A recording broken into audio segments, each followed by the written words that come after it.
So the bottom box, lots of bees in the bottom box. The queen was down there and she was trying to lay, so she was looking for places to lay, so it looking good. Lots of bees down there. The second box is mostly capped honey. A few patchy bits, but for the most part it's capped honey. Looks like old capped honey. And these next two boxes I think are all capped honey. So that should be at least 2 mediums, probably 2.5 mediums of honey. And the bottom box is pretty much empty.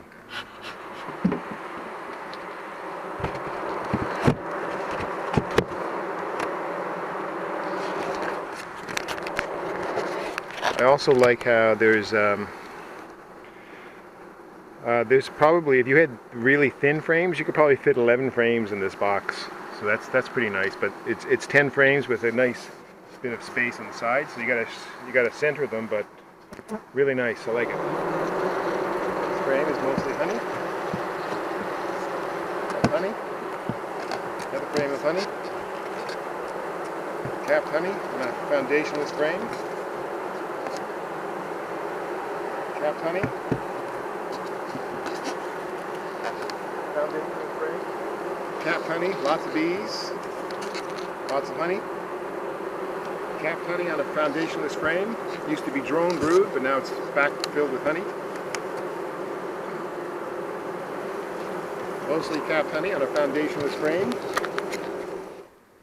These bees are 100% chilled out. No signs of aggression or defensiveness. Technically bees aren't aggressive, they're just defensive. But they're like karate experts. It's all in defense. They're not looking for fight. I've got gloves and a bee jacket on, and I could do this with nothing on. These bees are totally chilled. Alright, this is a frame. It's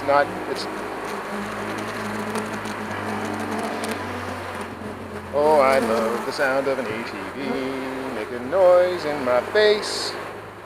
This frame is drawn comb, and they're filling it up, but it's basically empty. So that's on the edge, no big deal. Looking good. Alright, final box, let's put it on. I didn't see any, I didn't look too hard either, but I didn't see any capped or open brood. But I did see the queen trying to lay. So, we'll see. Capped honey.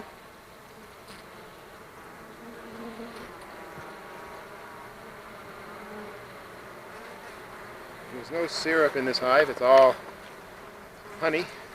Most of these frames are capped honey. I don't like that. They got a little bit of empty stuff on the edges there, but not too bad. I think it would have been cool to see them with the bottom box full of honey too, but it's not, it's empty.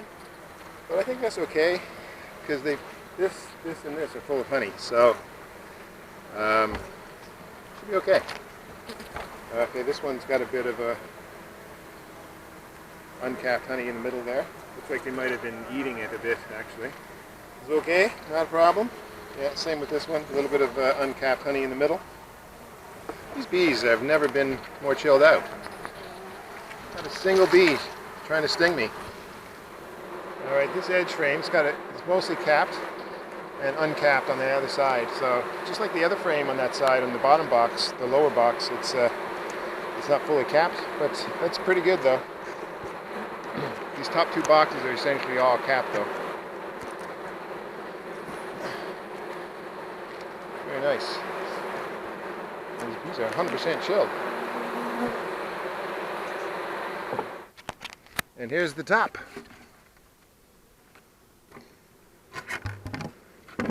And that's it. It all fits together like Lego. There's no cracks between the supers, which I love. The bottom entrance is right here, right there.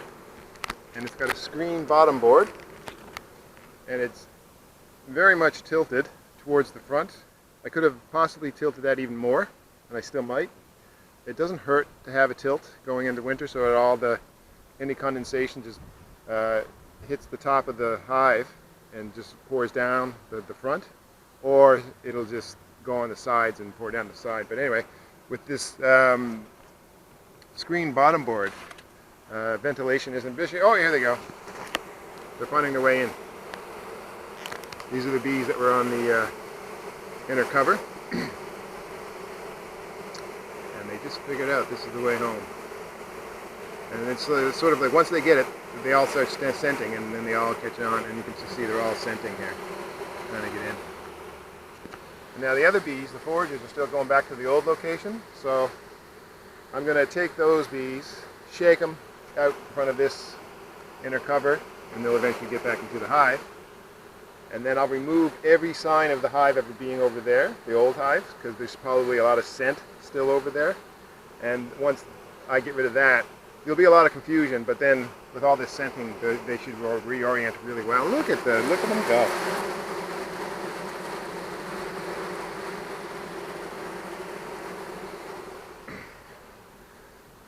So I had smoke, didn't use much, and now I'm going to sneeze.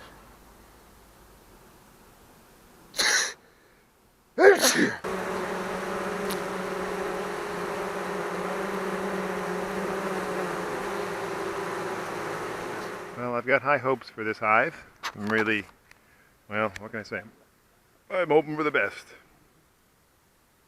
I love it too. If this works, I'm just going to get rid of all those wooden hives that are full of cracks and mold and all this other garbage. If these bees come out strong in the winter, in the spring, I'm going to be super duper happy. And so really this is all they need. I'll put some mesh eventually over that bottom entrance to keep shrews out. Hopefully critters like rats and mice won't want to chew on the styrofoam. But I have it all painted. All the exterior of the hive has been painted, even the bottom.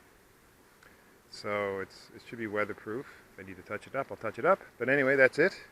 Yeah, so the ventilation, there's no upper ventilation, which is totally not what I do. I always have upper ventilation in the wintertime. It's crucial.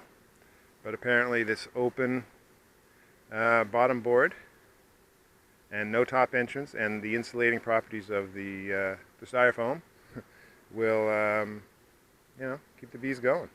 Yeah, I love this. This is great. I think this is going to be 5 years from now. A good number of beekeepers in Newfoundland are going to be using these things because if it's just no fuss, no muss. I think I would pay the extra cost of the polyurethane if it means not having to wrap my hives, not having to worry about them in the wintertime, getting them through the winter without having to feed them, all that stuff. It's just everything about this looks right now promising, and what I've been told from beekeepers in Iceland, this is the way to go. And Iceland is pretty close to where I live in terms of the climate, so yeah.